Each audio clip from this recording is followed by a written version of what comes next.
Good evening, everybody. I wanted to give you an update on the current situation around the debt ceiling. I just got a call about a half hour ago from Speaker Boehner, who indicated that he was going to be walking away from the negotiations that we've been engaged in here at the White House for a big deficit reduction and debt reduction package. And I thought it would be useful for me to just give you some insight into where we were and why I think that we should have moved forward with a big deal. Essentially, what we had offered Speaker Boehner was over $1 trillion in cuts to discretionary spending, both domestic and defense. We then offered an additional $650 billion in cuts to entitlement programs, Medicare, Medicaid, Social Security. We believed that it was possible to shape those in a way that preserved the integrity of the system, made them available for the next generation, and did not affect current beneficiaries in an adverse way. In addition, what we sought was revenues that were actually less than what the Gang of Six signed off on. So you had a bipartisan group of senators, including Republicans who are in leadership in the Senate, calling for what effectively was about $2 trillion above the Republican baseline that they've been working off of. What we said was give us $1.2 trillion in additional revenues, which could be accomplished without hiking tax rates, but could simply be accomplished by eliminating loopholes, eliminating some deductions, and engaging in a tax reform process that could have lowered rates generally while broadening the base. So let me reiterate what we were offering. We were offering a deal that called for as much discretionary savings as the Gang of Six. We were calling for taxes that were less than what the Gang of Six had proposed. And we were calling for modifications to entitlement programs would have saved just as much over the 10-year window. In other words, this was an extraordinarily fair deal. If it was unbalanced, it was unbalanced in the direction of not enough revenue. But in the interest of being serious about deficit reduction, I was willing to take a lot of heat from my party, and I spoke to Democratic leaders yesterday, and although they didn't sign off on a plan, they were willing to engage in serious negotiations, despite a lot of heat from a lot of interest groups around the country, in order to make sure that we actually dealt with this problem. It is hard to understand why Speaker Boehner would walk away from this kind of deal, and frankly, if you look at the commentary out there, there are a lot of Republicans that are puzzled as to why it couldn't get done. In fact, there are a lot of Republican voters out there who are puzzled as to why it couldn't get done. Because the fact of the matter is, the vast majority of the American people believe we should have a balanced approach. Now, if you do not have any revenues, as the most recent Republican plan that's been put forward both in the House and the Senate proposed, if you have no revenues at all, what that means is more of a burden on seniors, more drastic cuts to education, more drastic cuts to research, a bigger burden on services that are going to middle-class families all across the country. And it essentially asks nothing of corporate jet owners, it asks nothing of oil and gas companies, it asks nothing from folks like me who've done extremely well and can afford to do a little bit more. In other words, if you don't have revenues, the entire thing ends up being tilted on the backs of the poor and middle-class families. And the majority of Americans don't agree on that approach. So here's what we're going to do. We have now run out of time. I told Speaker Boehner, I've told Democratic leader Nancy Pelosi, I've told Harry Reid, and have told Mitch McConnell I want them here at 11 o'clock tomorrow. We have run out of time, and they are going to have to explain to me how it is that we are going to avoid default. And they can come up with any plans that they want and bring them up here, and we will work on them. The only bottom line that I have is that we have to extend this debt ceiling through the next election into 2013. And the reason for it is we've now seen how difficult it is to get any kind of deal done. The economy has already weakened, and the notion that 5 or 6 or 8 months from now we'll be in a better position to try to solve this problem makes no sense. In addition, if we can't come up with a serious plan for actual deficit and debt reduction, and all we're doing is extending the debt ceiling for another 6, 7, 8 months, then the probabilities of downgrading U.S. credit are increased, and that will be an additional cloud over the economy and make it more difficult for us and more difficult for businesses to create jobs that the American people so desperately need. So they will come down here at 11 o'clock tomorrow. I expect them to have an answer in terms of how they intend to get this thing done over the course of the next week. The American people expect action. I continue to believe that a package that is balanced and actually has serious debt and deficit reduction is the right way to go.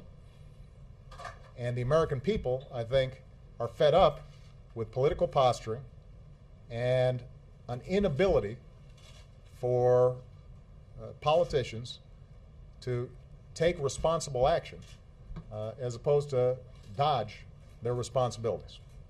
All right, with that, I'm going to take some questions. Ben. Thank you, Mr. President. You said you want the leaders back here at 11 to give you an answer about the path forward. What is your answer about the path forward? Which path do you prefer, given what's just happened? And also, sir, quickly, what does it say about your relationship with Speaker Boehner?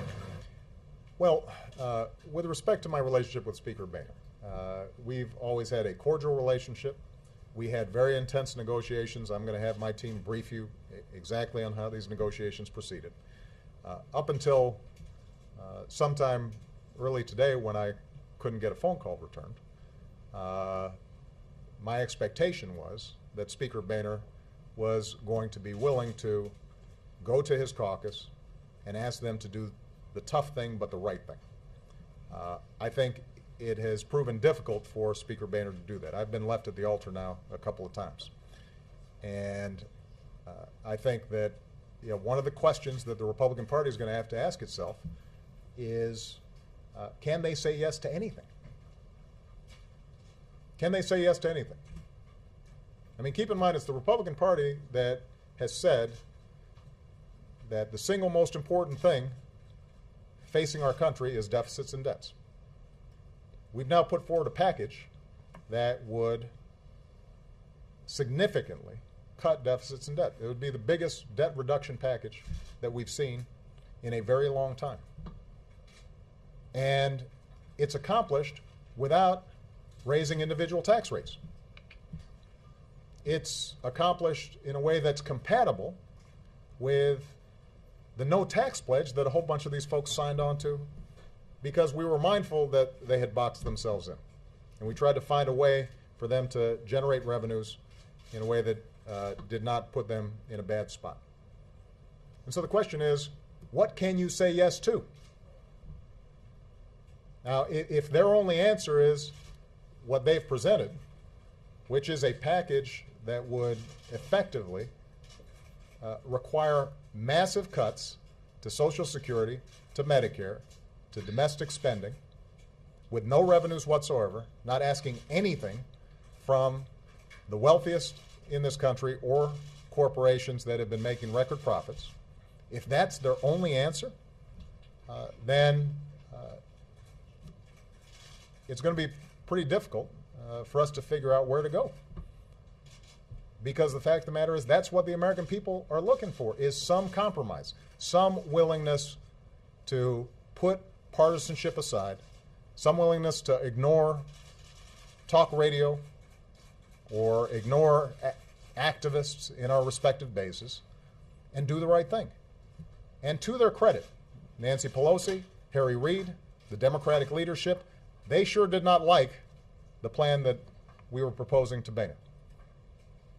But they were at least willing to engage in a conversation because they understood how important it is for us to actually solve this problem. And so far, I have not seen the capacity of the House Republicans in particular to make those tough decisions. And so then the question becomes, where's the leadership? Or, alternatively, how serious are you actually about debt and deficit reduction?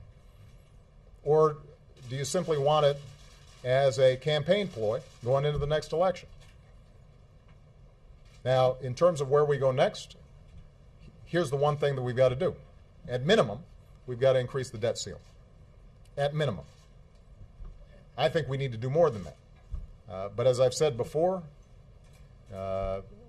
Republican leader McConnell in the Senate put forward a plan that said he's going to go ahead and give me the responsibility to raise the debt ceiling. That way, folks in Congress can vote against it, but at least it gets done. I'm willing to take the responsibility. That's my job. So if they want to give me the responsibility to do it, I'm happy to do it. But what we're not going to do is to continue to play games and string this along for another 8-9 months and then have to go through this whole exercise all over again. That we're not going to do. Jessica Young. Standing here tonight, Mr. President, can you assure the American people that they will get their Social Security checks on August 3rd? And if not, who's to blame? Well, when it comes to all the checks, not just Social Security, veterans, people with disabilities, about 70 million checks are sent out each month. If we default, then we're going to have to make adjustments. And I'm already consulting with Secretary Geithner in terms of what the consequences would be. We should not even be in that kind of scenario. And if Congress, and in particular, the House Republicans, are not willing to make sure that we avoid default, then I think it's fair to say that they would have to take responsibility for whatever problems arise in those payments. Because let me repeat, I'm not interested in finger pointing and I'm not interested in blame, but I just want the facts to speak for themselves.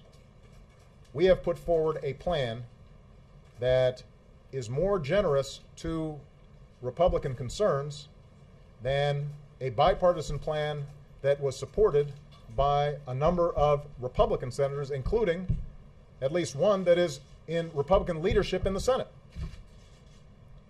Now, I'll leave it up to the American people to make a determination as to how fair that is. And if the leadership cannot come to an agreement in terms of how we move forward, then I think they will hold all of us accountable. But that shouldn't even be an option. That should not be an option. I'm getting letters from people who write me and say, at the end of every month, I have to skip meals. Senior citizens on Social Security who are just hanging on by a thread. Folks on, who have severe disabilities, who are desperate every single month to try to figure out how they're going to make ends meet. But it's not just those folks. You've got business contractors who are providing services to the federal government, who have to wonder, are they going to be able to get paid? And what does that do in terms of their payrolls? You've got just a huge number of people who, in one way or another, interact with the federal government. And even if you don't, even if you're not a recipient of Social Security, even if you don't get veterans benefits or disabilities, imagine what that does to the economy when suddenly 70 million checks are put at risk. I mean, if you're a business out there, that is not going to be good for economic growth. And that's the number one concern of the American people. So we've got to get it done. It is not an option not to do it. Your degree of confidence? I am confident simply because I cannot believe that Congress would end up being that irresponsible that they would not send a package that avoids a self-inflicted wound to the economy at a time when things are so difficult. Scott Horsley. Mr. President, can you explain why you were offering a deal that was more generous than the Gang of Six, which you seem to be embracing on Tuesday with your review? Because what had become apparent was that Speaker Boehner had some difficulty in his caucus. There are a group of his caucus that actually think default would be okay and have said that they would not vote for increasing the debt ceiling under any circumstances. And so I understand how they get themselves stirred up and the sharp ideological lines that they've drawn. And ultimately, my responsibility is to make sure that we avoid extraordinary difficulties to American people and American businesses. And so, unfortunately, when you're in these negotiations, you don't get 100% of what you want. You may not even get 60 or 70% of what you want. But I was willing to try to persuade Democratic leadership as well as Democratic members of Congress that even a deal that is not as balanced as I think it should be is better than no deal at all. And I was willing to persuade Democrats that getting a handle on debt and deficit reduction is important to Democrats just as much as it's important to Republicans. And frankly, a lot of Democrats are persuaded by that. As I said in the last press conference, if you're a progressive, you should want to get our fiscal house in order, because once we do, it allows us to then have a serious conversation about the investments that we need to make, like infrastructure, like rebuilding our roads and our bridges and airports, like investing more in college education, like making sure that we're focused on the kinds of research and technology that's going to help us win the future. It's a lot easier to do that when we've got our fiscal house in order. And that was an argument that I was willing to go out and make to a lot of skeptical Democrats, as you saw yesterday. But ultimately, that's what we should expect from our leaders. If this was easy, it would have already been done. And I think what a lot of the American people are so disappointed by is this sense that all the talk about responsibility, all the talk about the next generation, all the talk about making sacrifices, that when it comes to actually doing something difficult, folks walk away. And last point I'll make here, I mean, I've gone out of my way to say that both parties have to make compromises. I think this whole episode has indicated the degree to which at least a Democratic president has been willing to make some tough compromises. So when you guys go out there and write your stories, this is not a situation where somehow this was the usual food fight between Democrats and Republicans. A lot of Democrats stepped up in ways that were not advantageous politically. So we've shown ourselves willing to do the tough stuff on an issue that Republicans ran on. Nora. Mr. President, there seems to be an extraordinary breakdown of trust involved here. And I wonder if you could address what we're hearing from Republicans, which is that there was a framework and a deal that was agreed with your chief of staff, with the Treasury Secretary, about a certain number of revenues, that the Republicans had agreed to that. And then after you brought that to your party and the discussion with that, the goal line was moved. Is this an example of where the goal line has moved and that What has led to this breakdown in trust? Norm, what I'll do is we'll do a TikTok. We'll go through all the paper. We'll walk you through this process. You know, what this came down to was that there doesn't seem to be a capacity for them to say yes.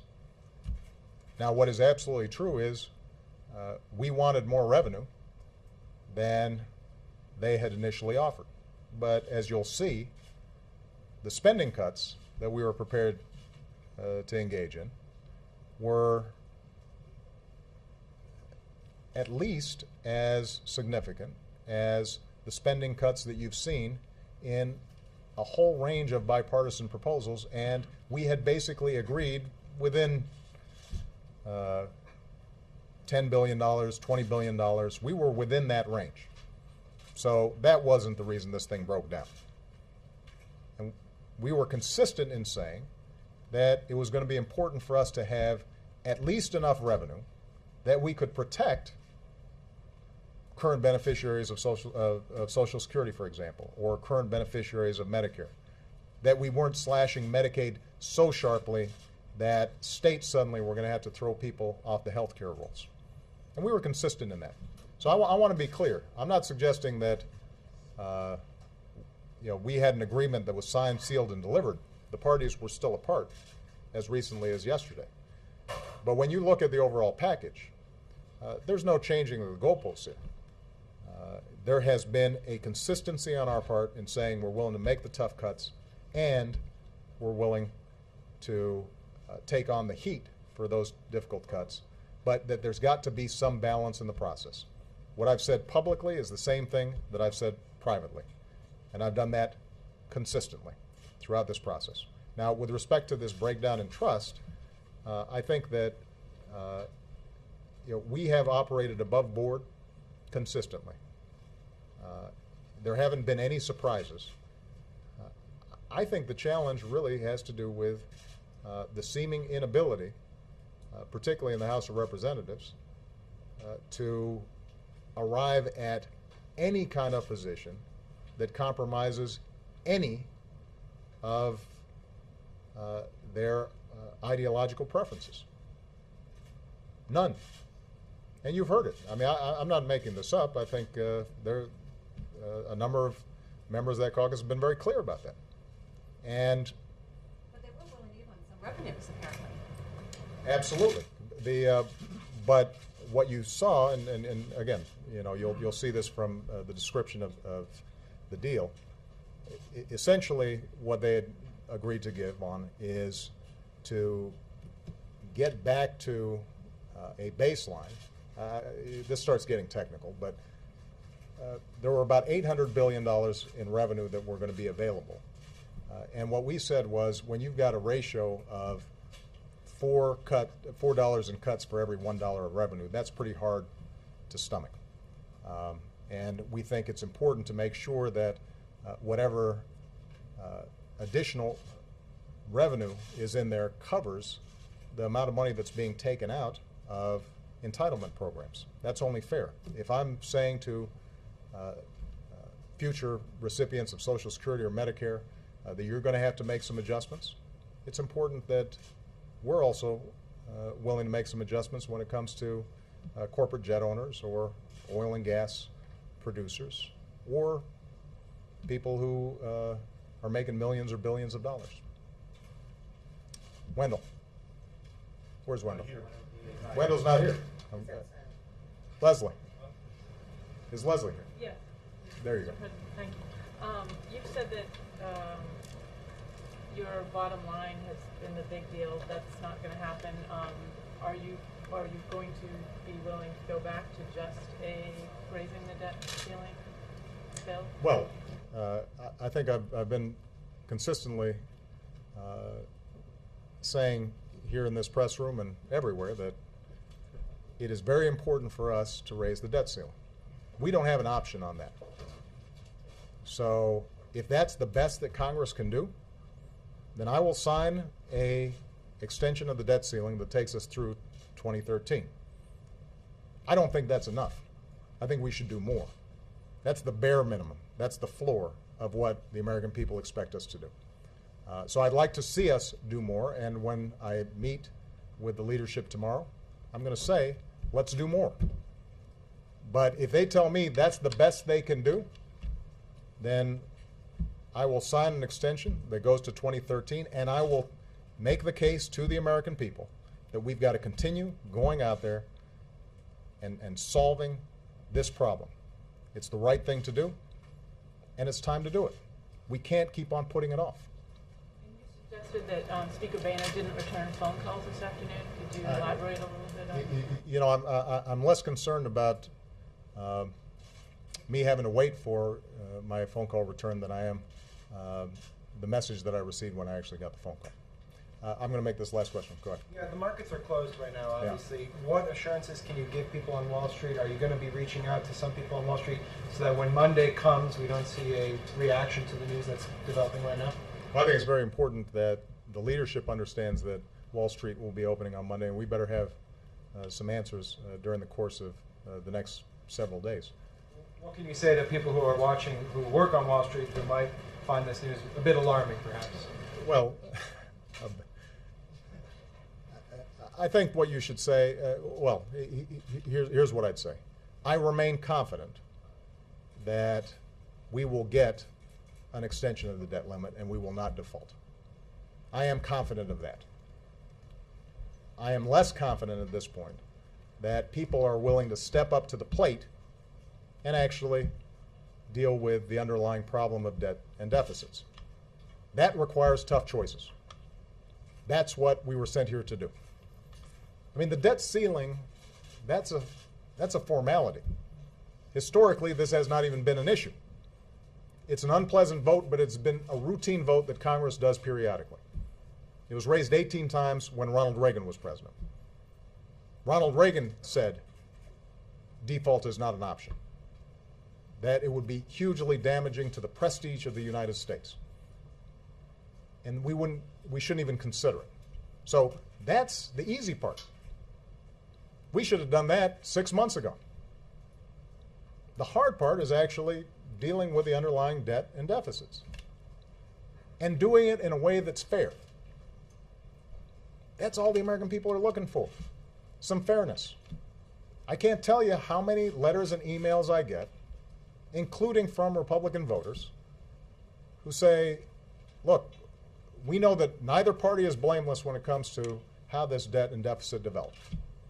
There's been a lot of blame to spread around. But we sure hope you don't just balance the budget on the backs of seniors. We sure hope that we're not slashing our commitment to make sure kids can go to college. We sure hope that we're not suddenly throwing a bunch of poor kids off the Medicaid rolls so they can't get basic preventative services that keep them out of the emergency room. That's all they're looking for, is some fairness. Now, what you're going to hear, I suspect, is, well, you know, if the Senate is prepared to pass the cap, cut, and balance bill, the Republican plan, then somehow we can solve this problem. That's serious debt reduction. It turns out, actually, that the plan that Speaker Boehner and I were talking about was comparable in terms of deficit reduction. The difference was that we didn't put all the burden on the people who are least able to protect themselves, who don't have lobbyists in this town, who don't have lawyers working on the tax code for them. Working stiffs out there, ordinary folks who are struggling every day. And they know they're getting a raw deal. And they're mad at everybody about it. They're mad at Democrats and they're mad at Republicans because they know somehow, no matter how hard they work, they don't seem to be able to keep up. And what they're looking for is somebody who's willing to look out for them. That's all they're looking for. And, you know, for us not to be keeping those folks in mind every single day when we're up here, for us to be more worried about what some funder says or some talk radio show host says or what some columnist says or what pledge we signed back when we were trying to run, or worrying about having a primary fight, for us to be thinking in those terms instead of thinking about those folks is inexcusable. I mean, the American people are just desperate for folks who are willing to put aside politics just for a minute and try to get some stuff done. So when Nora asked, or somebody else asked, you know, why was I willing to go along with a deal that wasn't optimal from my perspective? It was because even if I didn't think the deal was perfect, at least it would show that this place is serious, that we're willing to take on our responsibilities even when it's tough, that we're willing to step up even when the folks who helped get us elected may disagree. And you know, at some point, I think if you want to be a leader, then you got to lead. Thank you very much. Mr.